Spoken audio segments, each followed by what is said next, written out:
Aleluia! Então, irmãos, na semana passada, nós finalizamos o capítulo 12 de 2 aos Coríntios, e hoje nós chegamos ao último capítulo da série O Poder de Deus e as Nossas Fraquezas. Eu quero recapitular com vocês, antes de nós entrarmos no capítulo de hoje e o capítulo passado, aonde a segunda parte dele nós lemos do 11 até o 22, aonde Paulo ele trouxe evidências, ele traz as evidências que nós pusemos aqui, evidências do real evangelho, exposto na sua própria vida. De que forma? Através dos sinais, através das maravilhas e dos milagres que eram características do seu real apostolado, que eram evidências.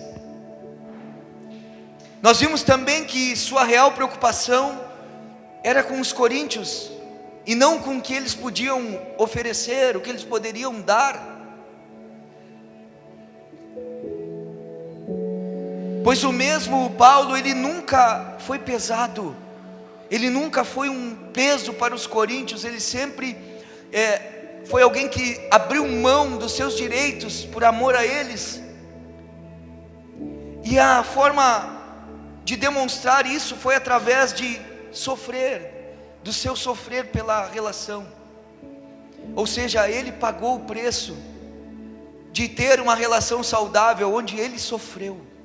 Ele foi a parte que escolheu isso. E esses sofrimentos, o mais importante e interessante que nós falamos na semana passada, e aqui foi o cerne da mensagem, foi o eixo principal, onde Paulo ele não guardava ressentimentos. Ele não permitia que esses ressentimentos o paralisassem. Por isso que o tema da palavra da semana passada foi paralisados pelos ressentimentos. Porque de igual forma, muitos de nós estão paralisados na sua vida espiritual por causa dos ressentimentos, mágoas, palavras malditas, palavras mal recebidas, mal entendidas. Aí o capítulo ele é finalizado com Paulo ainda dando ali o que? Oportunidades novamente, para eles arrependerem-se. E também ele finaliza confirmando a sua terceira visita, que nós vamos continuar falando nessa noite. Se você quiser saber mais dessa palavra, essa palavra está disponível no canal da igreja no YouTube, um material precioso, amém? Dito isso, vamos lá, 2 Coríntios, capítulo 13, eu quero trazer como tema da palavra desta noite, olhe para você. Versículo 1 diz assim: esta será minha terceira visita a vocês. Toda questão precisa ser confirmada pelo depoimento de 2 ou 3 testemunhas. Sobre a terceira vez que o primeiro versículo fala, o apóstolo aqui já havia visitado aos coríntios em outras 2 vezes, outras 2 oportunidades. A primeira foi a mais longa visita, a mais durável visita, que foi durante a implantação da igreja naquele local, misturei uma com a outra, naquele local, o lugar com o local ficou estranho, por volta de 50 a 51 antes de Cristo. Isso está registrado em Atos capítulo 18 versos 11. A sua segunda visita, ela foi a breve experiência dolorosa, que está registrada em 2 Coríntios capítulo 2 versos 1. Nessa carta Paulo, ele já havia prometido que faria uma terceira visita, promessa essa que se cumpriu, como mostra Romanos capítulo 15 versos 26, abre aí rapidinho. Romanos 15, 26. Aqui é o cumprimento dessa promessa. Ele diz assim, Romanos 15, 26: pois a Macedônia e a Acaia tiveram a alegria de contribuir para os pobres dentre os santos de Jerusalém. Então, ou seja, eles já tinham coletado essas ofertas e entregue já para aqueles irmãos de Jerusalém. Paulo não sobrecarregou aos coríntios. De que forma? Pedindo dinheiro, abusando, ou querendo algo para tornar eles escravos ou dependentes dele. Paulo não fez isso nem para o seu uso pessoal. Paulo, quando pediu uma oferta e falou para os coríntios que eles participassem, foi ideia dada por eles mesmos, que eles propuseram ajudar aqueles que estavam padecendo em Jerusalém. Foi ideia deles. Então Paulo, ele somente coleta essa oferta, mas a oferta não era para Paulo, para mantimento dele ou do seu ministério, era para que ajudasse aqueles que estavam padecendo lutas. Só que, claro que ele esperou que a comunidade cristã local de Corinto, ela tivesse uma postura de alguém que se providenciasse, ou que providenciasse uma oferta para aqueles santos de Jerusalém, e isso foi o que aconteceu. Então o apóstolo, ele queria o coração e a afeição dos coríntios, e não o dinheiro deles. Na continuação do versículo 1, ele diz: toda questão precisa ser confirmada. Então, versículo 1, a parte B. Toda questão precisa ser confirmada pelo depoimento de 2 ou 3 testemunhas.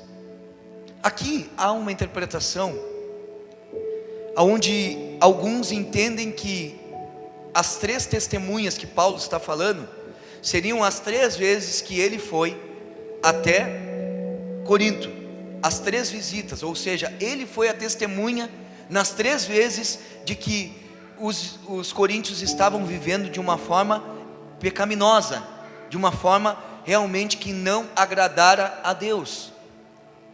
Só que, lendo a palavra, eu consigo entender que Paulo está dando sequência ao ensino dado lá na lei, pelo qual Jesus reproduz nos seus evangelhos. Olha comigo ali, Deuteronômio, capítulo 19, versos 15. 19, versos 15 de Deuteronômio. Acharam? Diz assim: uma só testemunha não é suficiente para condenar alguém de algum crime ou delito. Qualquer acusação precisa ser confirmada pelo depoimento de 2 ou 3 testemunhas. Então o que a gente tira como base e como entendimento desse versículo? Paulo, ele diz que junto dele iam outros irmãos. Eles iam para lá para coletar aquela oferta, mas eles estariam presentes nesse momento que Paulo estaria lá diante dos coríntios, e que se fosse necessário confrontá-los, as testemunhas já estavam junto dele. Então Paulo foi na companhia de mais 2 irmãos, talvez até 3 irmãos ele tenha levado.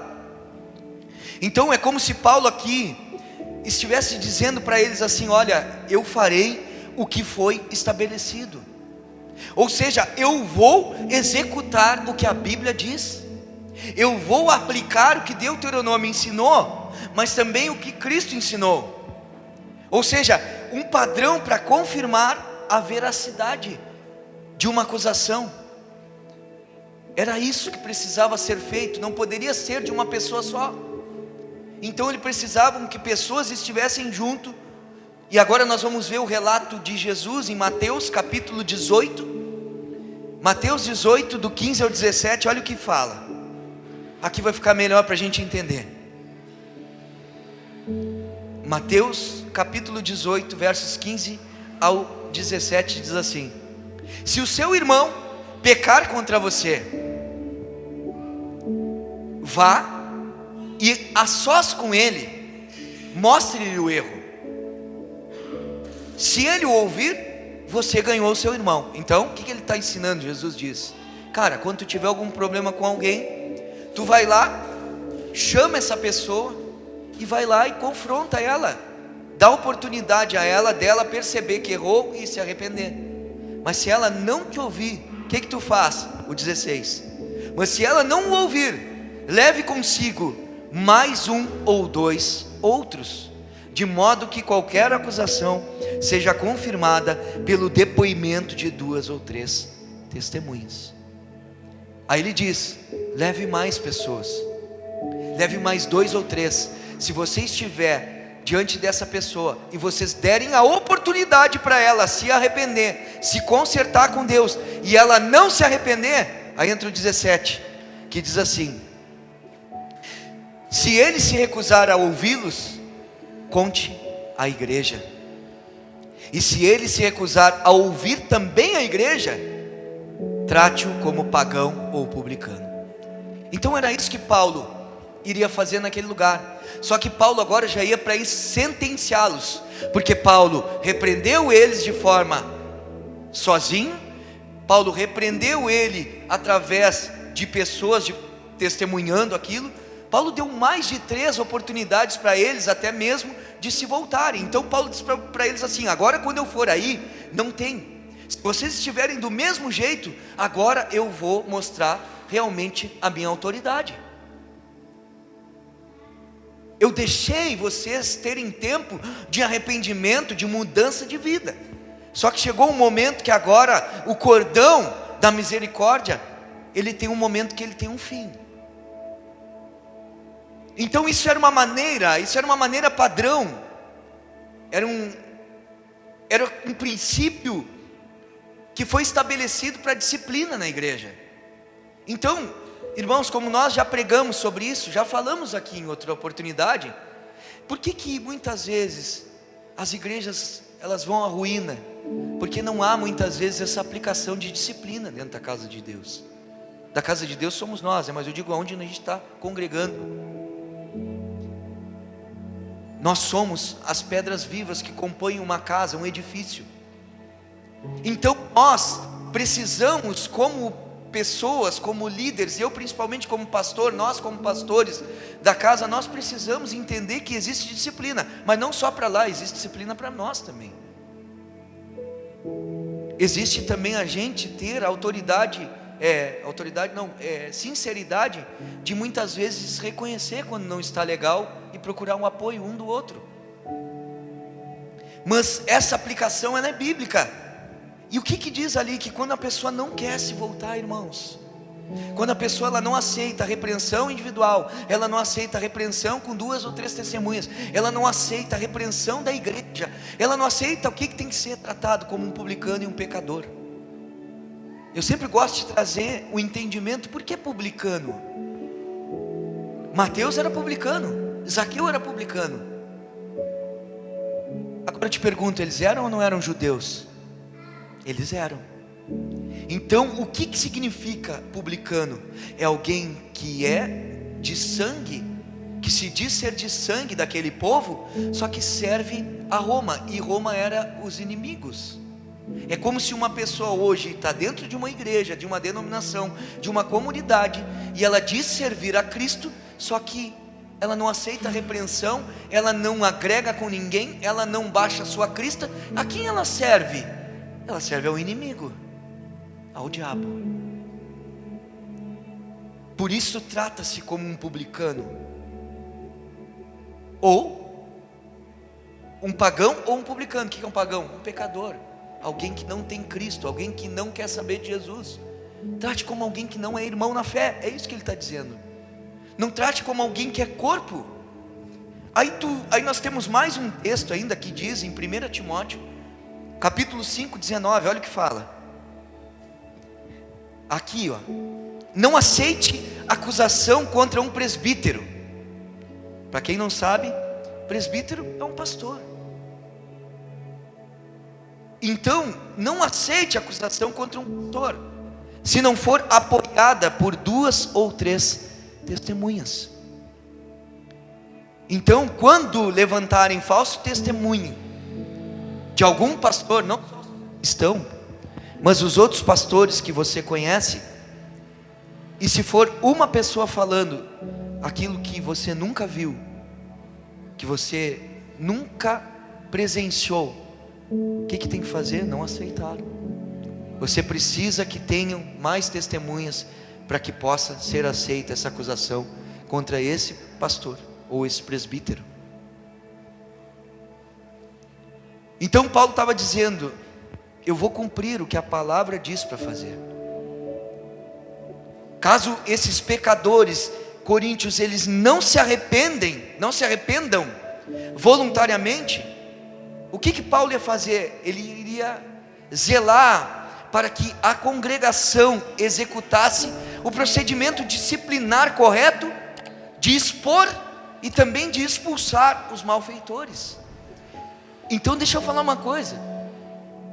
Aqui a palavra de Deus diz que venha como estás.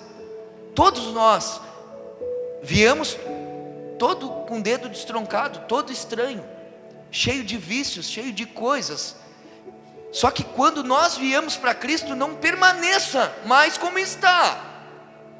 Então quando está aqui, agora é ser alguém malhável, é um barro na mão de um oleiro.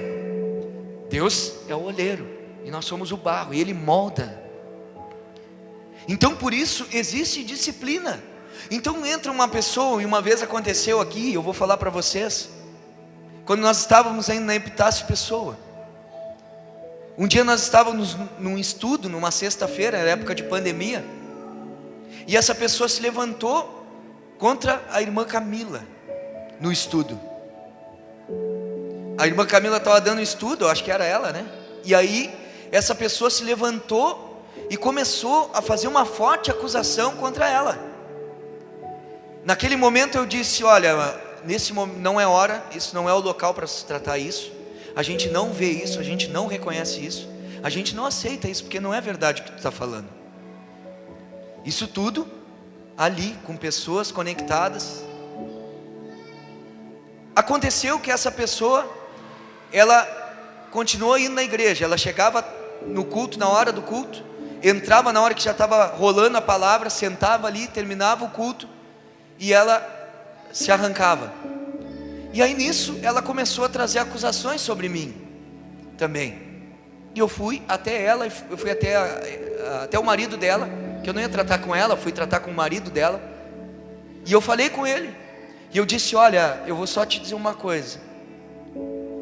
Se ela pensa que ela vai lá para a igreja para ela destruir, ela está muito enganada, ali tem pastor. Se ela aparecer lá, eu vou confrontar ela. Te pergunto, ela apareceu? Nunca mais, irmãos. Pessoas que vêm com influências, muitas vezes só para desagregar, para trazer discórdia, desavença, inimizades, e elas muitas vezes estão no nosso meio. Elas se infiltram no nosso meio, com aparência de ovelha, mas vestidas com peles de ovelha, mas são lobos. E nós temos que ter cuidado com isso. Precisamos atentar, porque a real evidência, o real sinal de conversão, irmãos, não é o quanto se fala, o quanto se sabe de Bíblia, o quanto se fala bonito, ou até uma linguagem evangélica, mas sim o quanto que a pessoa mostra de fruto na sua própria vida: mansidão, domínio próprio, longanimidade, pessoa que perdoa, pessoa que ajuda, pessoa que tem amor pelas outras vidas. Então é isso, existe disciplina, e é isso que Paulo estava dizendo que ele iria fazer. Dava mais uma oportunidade através dessa carta, estava dando mais uma oportunidade para eles se corrigirem, para que não fosse necessário, quando ele estivesse lá, ele tivesse que os confrontar severamente. Aí vamos no 2. Já os adverti quando estive com vocês pela segunda vez. Agora, estando ausente, Escrevo aos que antes pecaram e aos demais, quando voltar, não os pouparei. Ou seja, não serei tolerante. Na terceira visita que farei a vocês em Corinto, eu não serei tolerante. Em nenhum outro lugar, irmãos, o seu uso de autoridade apostólica é mais evidente do que nesse versículo. Paulo advertiu seus leitores contra o quê? Contra a imoralidade sexual. Isso está escrito lá em 1 Coríntios 6, do 12 ao 20. Ao escrever essa carta, estava advertindo-os uma segunda vez, em 2 Coríntios 12, 21. E agora ele não lhes pouparia. Significa que os confrontaria, caso fosse necessário. Vai no 3. Visto que vocês estão exigindo uma prova de que Cristo fala por meu intermédio, Ele não é fraco ao tratar com vocês, mas poderoso entre vocês. Agora, para entender aqui, o que estava acontecendo? Os críticos aqui, eles acusavam Paulo de ser duro nas cartas. Ou seja, quando tu está escrevendo, quando tu não está presente, tu é duro, tu é firme. Mas quando tu está frente a frente, quando tu está diante de mim, ou seja, eles diziam que Paulo não era o mesmo, não era do mesmo jeito. Então Paulo aqui, o que ele faz? Paulo afirma que quando os visitasse novamente, ele agiria assim, seria veemente, seria impetuoso. Paulo confrontaria e aplicaria a palavra com esses pecadores, uma vez que esses coríntios estavam buscando uma prova de Cristo nele. Olha o 4, que vai desenrolando. Pois na verdade foi crucificado em fraqueza, quem? Cristo, mas vive pelo poder de Deus. Da mesma forma, somos fracos nele, mas pelo poder de Deus viveremos com ele para servir a vocês. Paulo explicaria como Cristo, que é forte, ele podia falar por intermédio dele que era fraco. Da mesma forma como Cristo aparentou ser fraco na cruz, mas foi ressuscitado pelo poder de Deus, assim também Paulo era fraco, mas por meio do poder do Senhor, viveria com Cristo, em força diante deles. Então o que ele estava falando, né? O que estava acontecendo? Era acusação a todo tempo com o apóstolo. Paulo mostra para eles, assim como Cristo se parece fraco lá na cruz, mas depois ressuscitou em poder, assim sou eu. Muitas vezes vocês acham que eu sou tão fraco, mas no poder de Deus eu não sou. Era isso que ele estava dizendo. O 5: examinem-se para ver se vocês estão na fé. Provem-se a si mesmos. Não percebem que Cristo Jesus está em vocês, a não ser que tenham sido reprovados. Esses verbos aqui, no tempo presente, examinai-vos, provai, eles poderiam ser traduzidos como continuem testando e continuem examinando. O cristão, ele nunca está livre da necessidade de se examinar continuamente. Os coríntios, eles estavam sempre atrás de quê? O que eles corriam atrás? De provas de que Cristo falava por intermédio de Paulo. Nós precisamos ter provas, nós precisamos comprovar. Então Paulo diz para eles: parem com isso. Em vez de procurar provas de que Cristo está na minha vida, olhem para vocês. Examinem-se a si próprios e vejam se vocês estão na fé. Ele não duvidara que os coríntios eles fossem cristãos genuínos, como a própria palavra fala sobre isso. 2 Coríntios 1:1, 2 Coríntios 1:24, Paulo fala, declarando e reconhecendo que eles eram aqueles que tinham o Espírito. 7:1 diz isso, 8:1 diz isso, 12:14 diz isso. No entanto, desejava que fizessem uma autoavaliação e determinassem se estavam caminhando de acordo com o evangelho em que declaravam crer. Paulo desejava que eles aplicassem a si próprios os mesmos padrões que eles exigiam dele. Agora aqui, irmãos, e aqui é o cerne da mensagem. A palavra de hoje, o tema dela é...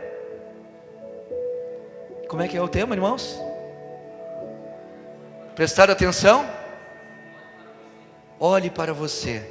Muito bom, meu irmão. Olhe para você. Por quê? Por que vocês acham? Porque eu e você precisamos examinar a nós mesmos. Muitas vezes nós somos aqueles que aferem, analisam, avaliam, sentenciam a todos. Eleva-se um padrão alto de santidade para os outros. Eleva-se um nível de comprometimento alto para os outros. Desejamos ou queremos que essas pessoas tenham um alto nível de renúncia, mas será que nós não somos muitas vezes como esses coríntios que queriam levantar a régua de exigência com a vida de Paulo, ao mesmo tempo esquecendo de si, exigindo um padrão alto para os outros e não exigindo nada para si? Essa é a igreja hipócrita do nosso século. Essa é a igreja infantil dos nossos dias, que enxerga o pecado de todos e não se enxerga. Enxerga as falhas dos outros, baliza a vida dos outros como se os outros não pudessem ter uma falha, como se as pessoas não tivessem fraquezas, como se as pessoas não tivessem debilidades, como se as pessoas também não fossem de carne. Ou você acha que Paulo não chorava? Os coríntios parece que pensavam que Paulo era um super-homem, queriam dele uma estatura de um varão perfeito aqui na terra, pelo qual a própria palavra diz que não há como. Ei, muitas vezes eu e você queremos perfeição, queremos achar pessoas, exigir que pessoas sejam perfeitas, mas a mesma exigência que é feita para lá, não é feita para cá. Cobramos coisas que não fazemos, apontamos defeitos que nós mesmos temos, denunciamos pecados que eu e você cometemos. Olhe para você mesmo. Eu preciso olhar para mim. Eu preciso olhar para dentro de mim, ver o quanto eu ainda preciso de Cristo, o quanto eu estou longe. Muitas vezes queremos manchar as referências de homens e mulheres de Deus que estão se levantando, procurando como um detetive achar alguma coisinha para a gente culpar, para a gente, como a gente não consegue elevar a nossa régua de santidade, de pureza, de vida com Cristo, a gente não consegue elevar, a gente tem que inferiorizar os outros. eu tenho que mostrar que essa pessoa, ela é defeituosa, ela tem debilidades, porque é a única forma de eu ter uma equivalência. É essa igreja que existia nos dias de Paulo e existe nos nossos dias. Por isso que eu falo com o pastor, ele está aqui para dizer se eu estou falando alguma coisa que não é verdade. A exigência que nós fizemos com a igreja, nós precisamos primeiro exigir de nós. A frequência que nós desejamos e queremos que a igreja tenha, eu e ele precisamos, nós como pastores da casa precisamos ter. O apreço pelas almas, o amor pelas vidas, eu e eles precisamos ter antes de querer cobrar dos outros. Agora não espere perfeição em nós, irmãos. Aqui na minha testa também diz a mesma coisa que diz na tua, e deveria, se a gente pudesse botar uma plaquinha, em manutenção ou em obras.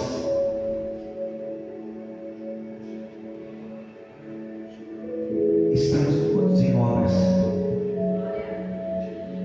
Só que esse pedreiro, esse construtor civil, esse engenheiro, ele não falha. Ele não é caro. Ele é o fiel arquiteto, ele é aquele que arquitetou o universo.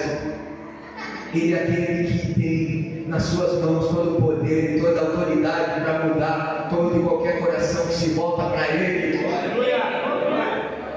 Não há impedimentos e não há impossíveis para esse Cristo, para esse Senhor. Aleluia. O 6 diz assim: e espero que saibam que nós não fomos reprovados. Ou seja, espero que vocês entendam que nós não somos reprovados, independente de como vocês se saiam na sua avaliação, na avaliação individual, na avaliação do seu coração.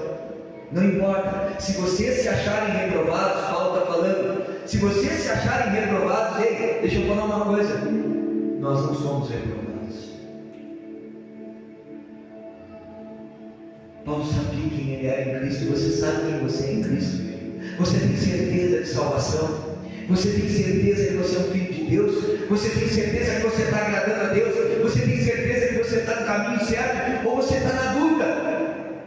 Se você e eu estamos na dúvida, é porque ainda temos coisas que estão nos fazendo sermos reprovados. E isso não depende de quem ensina, não depende de quem prega, não depende de quem lidera. Ou seja, muitas vezes a pessoa que está ensinando pode ser aprovada e as pessoas que aí estão serem reprovadas. Pode ser que aí estão pessoas aprovadas e aqui em cima estão pessoas reprovadas.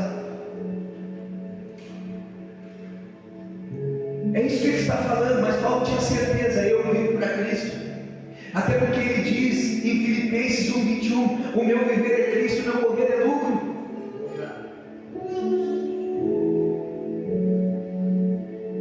Paulo vivia, a vida que ele vivia na carne, ele não vivia mais dos seus pecados, mas ele vivia no poder de Deus.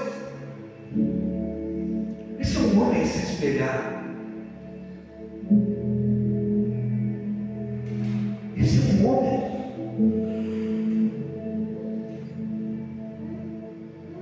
Ele diz: fiquem seguros de que nós somos servos do Deus Altíssimo, do Deus de forma genuína, de Deus de forma genuína. Sabe o que eu acho fantástico em Paulo, irmãos? É que ele colocava a sua equipe junto. Ele diz: nós não somos reprovados. Ele conseguia enxergar as qualidades de homem de Deus em seus companheiros.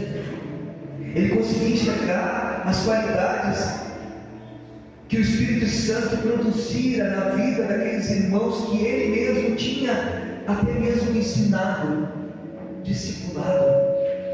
Paulo não tinha problema em deixar aqueles irmãos aparecerem. não tinha problema em que a luz daqueles ali brilhasse, porque ele não tinha medo de ofuscar a sua. Porque a luz que Paulo tinha não era das luzes artificiais, ela era a luz de Cristo que estava em seu coração. Quem tem luz própria não precisa querer apagar a luz dos outros. Pode exaltar o que Cristo faz, pode reconhecer o potencial que as pessoas têm. Eu não acredito que dentro de uma comunidade como essa não tem pessoas que te inspirem. Para quem você está olhando? E eu posso dizer que muitos de nós estão olhando para quem está parado, ou para quem está parando. Muitos de nós estão olhando para pessoas que não estão conseguindo vencer na sua fé. E o que você espera que aconteça?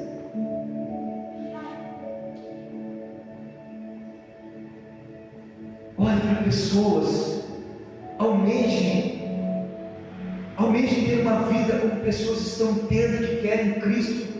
Não tem nenhum mal, não tem nenhum problema nisso. Isso não é inveja, isso é desejo. Isso é desejo de ter o que ele tem, no sentido de que o Pai é o mesmo. A porção do Espírito é a mesma. Agora eu preciso realmente buscar uma intensidade, uma intimidade com Ele, para que eu também possa ter, para que eu também possa viver da forma que essa pessoa vive. Você consegue enxergar?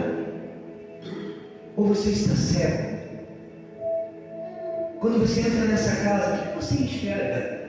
Faça uma análise agora, e é isso que nós devemos fazer nessa noite, olhar para si.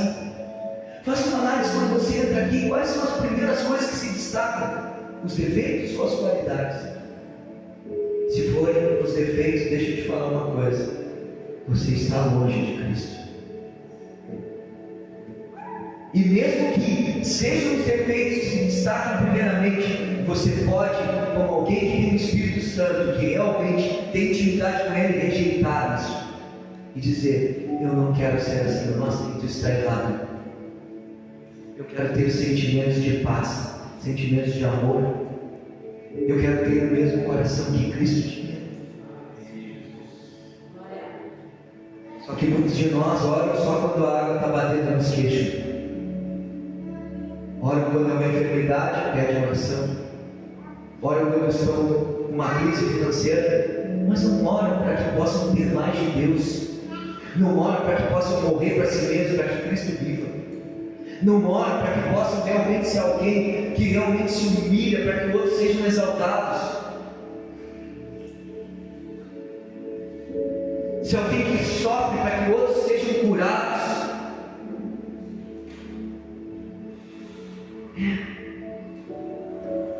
Versículos 7 ao 9 diz assim: agora oramos a Deus para que vocês não pratiquem mal algum, não para que os outros vejam que temos sido aprovados, mas para que vocês façam o que é certo, embora pareça que tenhamos falhado, pois nada podemos contra a verdade, mas somente em favor da verdade. Ficamos alegres sempre que estamos fracos e vocês estão fortes. A nossa oração é que vocês sejam aperfeiçoados. Olha como termina esse versículo 10. Ficamos alegres, ou 9, perdão. Ficamos alegres sempre que estamos fracos e vocês estão fortes. Nossa oração é que vocês sejam aperfeiçoados. Você ora para alguém assim? Da mesma forma que você ora para você, você ora pelos outros? Eu costumo dizer uma coisa, que realmente quando a gente entende o Evangelho, a gente ora muito mais pelos outros que para si mesmo. Porque a gente entende que Deus cuida de nós e responde até mesmo orações que nós não fizemos para Ele.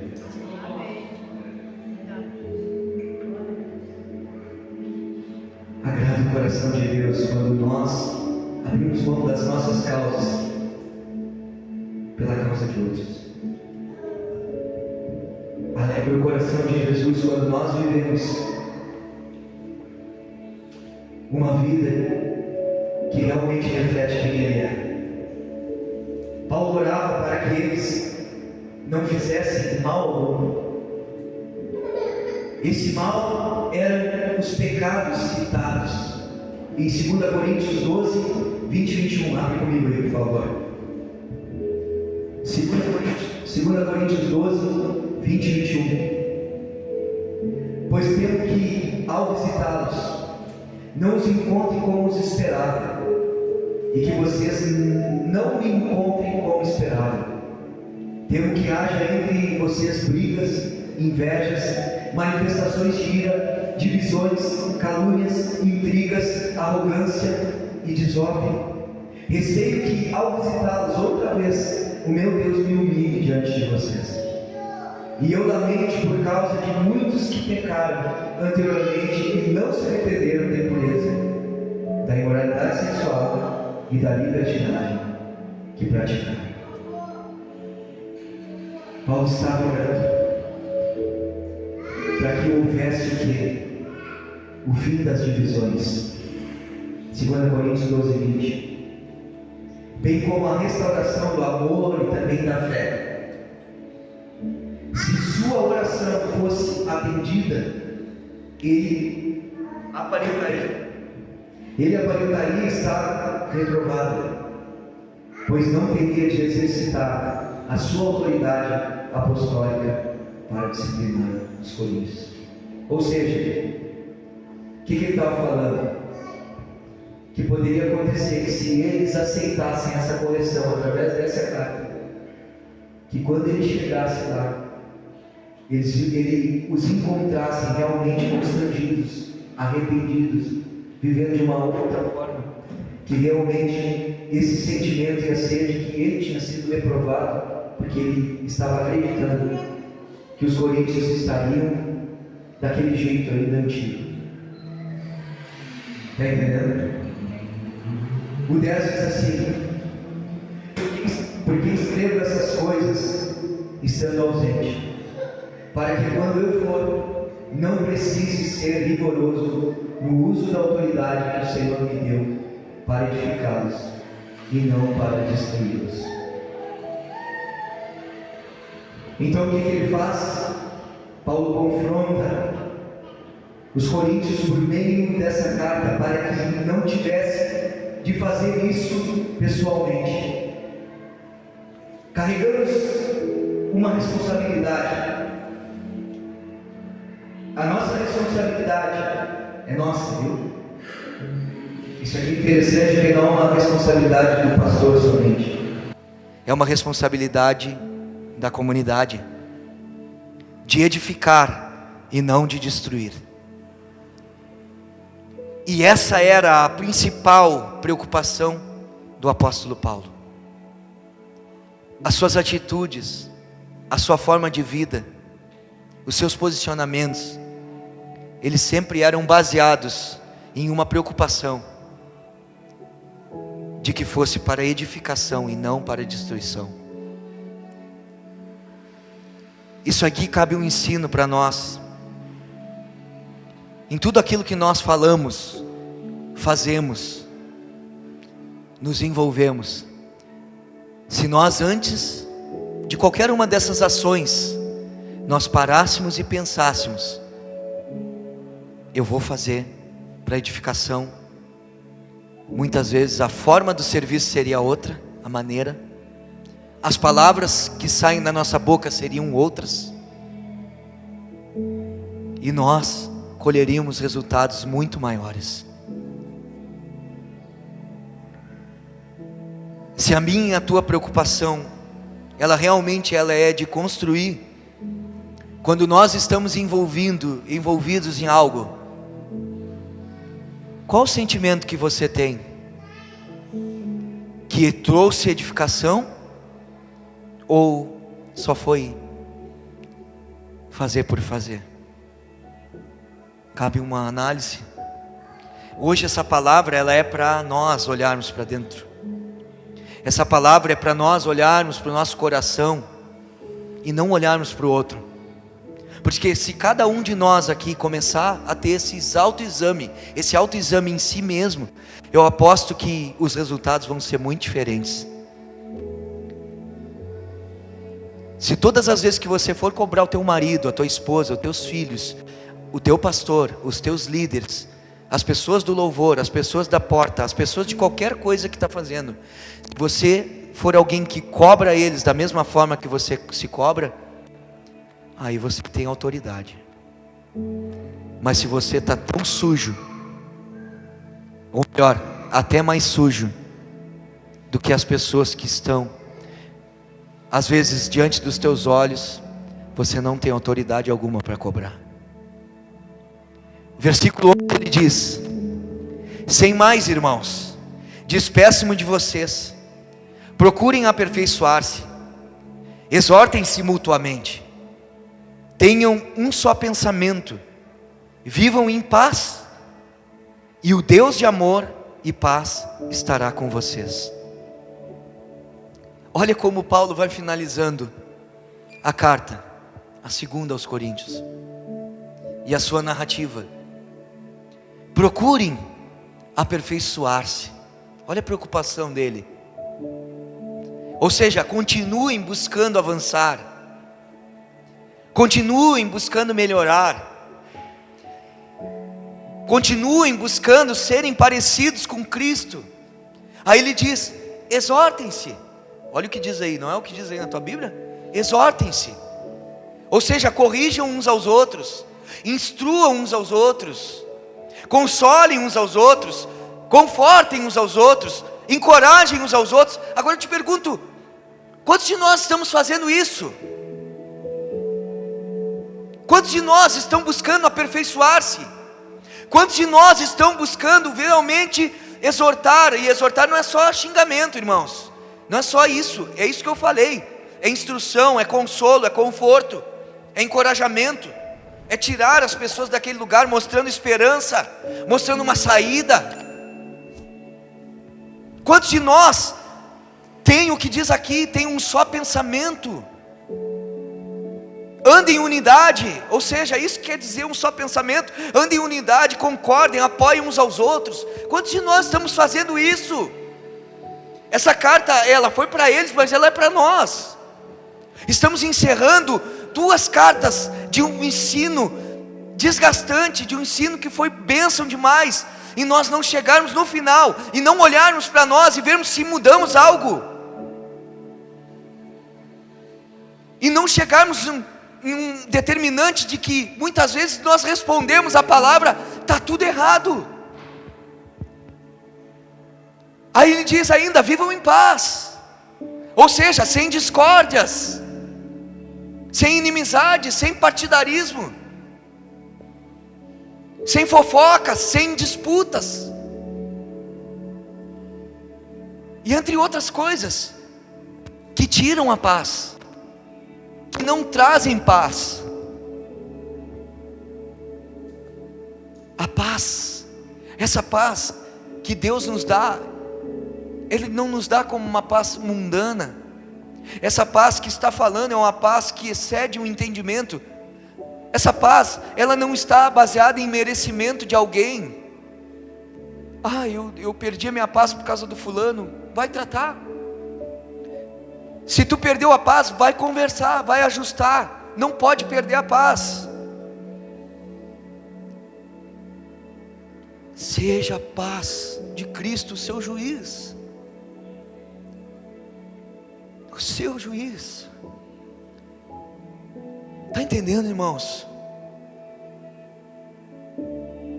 Essa carta aos Coríntios, ela foi escrita para uma igreja que tinha todos os dons espirituais, tinha fluir espiritual, tinha manifestação do poder de Deus, mas olha quanto defeito, quantos problemas, quantos pecados latentes, evidentes. E não muda dos dias de hoje, da igreja dos nossos dias. E eu não estou falando somente as outras, estou falando aqui. Estou falando de atitudes que muitas vezes se repetem aqui. Porque é fácil a gente olhar para o vizinho e achar que ele tem defeito, que é isso aqui, que as pessoas olhavam para Paulo e apontavam todos os erros teológicos, ou tentando achar erros teológicos em Paulo, né? Mas nós muitas vezes tentamos achar e achamos erros teológicos dos outros, e aí muitas vezes criticamos isso. Mas de nada vale criticar os outros se eu conheço a verdade e eu não vivo. Está do mesmo jeito, e pior ainda, porque nós seremos cobrados, porque nós temos um entendimento. Nós não somos mais pessoas que estão aqui e não têm mais o conhecimento da verdade. Então isso que nós ouvimos em 1ª, 2 Coríntios, em tudo que está sendo exaustivo, nós hoje não podemos nos desculpar mais. Não somos mais ignorantes no sentido de não ter conhecimento. Agora o que cabe a mim e a ti é uma palavra chamada prática e outra palavra chamada responsabilidade. Se tu fosse perguntar para mim, pastor, o que hoje é a palavra que tu mais entende que precisa na igreja, eu te diria responsabilidade. E aí você sabe, olhando para você, aonde você precisa se responsabilizar. Eu não estou aqui para ser o teu juiz, eu não estou aqui para ser o teu acusador, eu estou aqui para pregar a palavra e acender uma lâmpada de alerta para você enxergar, para você olhar para dentro de si e dizer: realmente, eu não me responsabilizo nisso, e eu tenho que mudar. Vem aí o fim de ano, estamos em novembro, já vamos chegar no meio de novembro, e muitos de nós, quando chega no final de ano ali, mesmo sabendo, né, a gente sabe que se encerra um ciclo, começa um novo ciclo no dia 1º de janeiro e vai até 31 de dezembro, num calendário humano. E aí muitas vezes no Natal e Ano Novo, quando nós temos um tempo de reflexão, alguns, né, que tem uns que parece que nem cristãos são, nem refletem mais, não param nem para agradecer, nem para fazer uma oração, mas muitos param e vem aquele peso: eu não fiz o que deveria ter feito. Só que isso não gera nada, porque vira o ano, começa o ano novamente, e as atitudes e a forma continua sendo a mesma. Falta responsabilidade. É isso que Paulo diz para eles: andem juntos, encorajem uns aos outros, aperfeiçoem uns aos outros. Sabe quando é que a gente é aperfeiçoado? Quando a gente vê que algum irmão, ele serve de um instrumento para nós. Andem em unidade, tenham um pensamento e vivam em paz. Versículo 12, ele diz assim: saúdem uns aos outros com beijo santo, ou com ósculo santo, alguma outra versão. Paulo desejava que houvesse comunhão entre os irmãos. Eles deveriam amar-se mutuamente e conviver bem uns com os outros, em vez de brigarem e degladiar-se. Eles necessitavam da graça coletiva e não de buscar os seus próprios interesses. Será que eu e você não estamos vivendo de igual forma? Em vez de vivermos uma graça coletiva, nós estamos vindo para cá para buscar os seus próprios interesses, os nossos próprios interesses. É isso que Paulo estava dizendo. Ou seja, Paulo dizia para eles, buscando primeiro, busquem o amor e não a ira. Busquem a comunhão e não a contenda. E quando ele fala saúdem uns aos outros com um beijo santo, 5 cartas do Novo Testamento, elas terminam com um encorajamento a que os cristãos demonstrassem afeto adequado com um beijo santo. Em todo caso, deve ser algo santo e que não esteja aberto a acusações de insinuação sexual ou falsidade, como no caso de Judas, que traiu Jesus com um beijo. Aqui eu quero falar que nós temos irmãos, e agora eu me lembro do Michel, gosta de dar beijo na gente, dá aquele beijo, abraça. Tem o pastor Marcos que também tem essa forma de beijar o rosto, abraçar forte. Isso são coisas que são bonitas, desde que elas sejam feitas de forma genuína e verdadeira. E aqui há uma advertência: será, e a cada um de nós, será que não, muitas vezes em nossos abraços, nossos beijos, será que alguma vez não gera alguma malícia em nós, irmãos? Precisamos ter esse sentimento de pureza, ter esse sentimento de ser realmente intimidade, afeto, demonstrado através de um beijo e de um abraço. Um beijo e um abraço. Beijo, quem fala, eu acho que é o Castilho, né? Um beijo. Basso. Não, basso, acho que é basso, que diz o italiano. Um basso, era um basso. Minha mãe que fala isso. Não sei se está certo. Mas o que eu digo para vocês? Agora, nós precisamos entender aqui, então, irmãos, agora isso aqui é uma ordem, então todo mundo tem que sair beijando todo mundo, né? Agora precisamos entender, né, que isso aqui era algo cultural. Era algo cultural. Não é uma ordem que Paulo estava dizendo, né? O grande problema é que muitas vezes, através de um ensinamento que era da época, contemporâneo, as pessoas acabam criando uma doutrina, ou seja, trazendo um ensino obrigatório,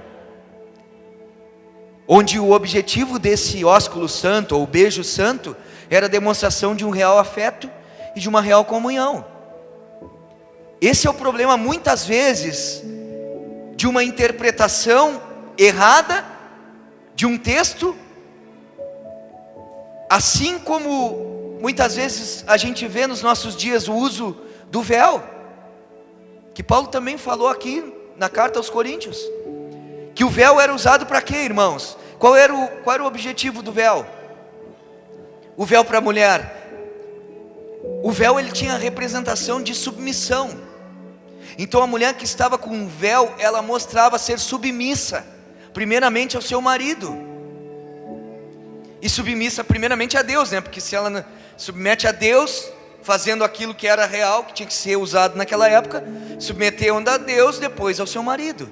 Então esse era o símbolo. Aí outra coisa também que se traz ao pé da letra, o lavar de pés. Muitos lugares fazem isso e diz que tem que ser, porque a Bíblia ordena fazer lavar de pés.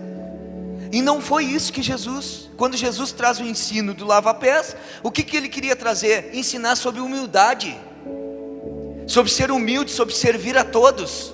Então não é a prática em si, tu pode lavar os pés e não ter humildade. Isso é uma mentira.